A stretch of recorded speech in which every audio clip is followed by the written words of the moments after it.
Does it support the use of Firebird? Today I'm testing the OPPO Find X2.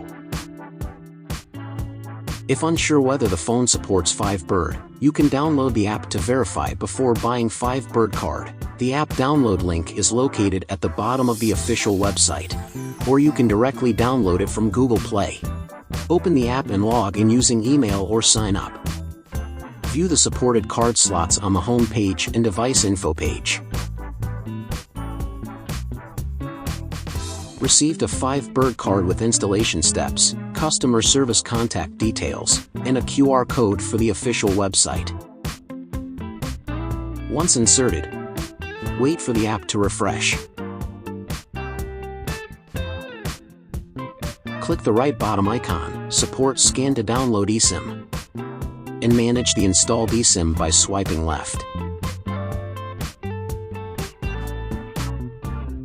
Turn on the eSIM switch and enable data. In phone settings, turn on data roaming. Let's check the internet speed now. I am using the speed test tool. Overall, the internet speed is decent. If you have more phones and eSIM plans you want us to test, feel free to leave a comment. Lastly, don't forget to follow Firebird eSIM.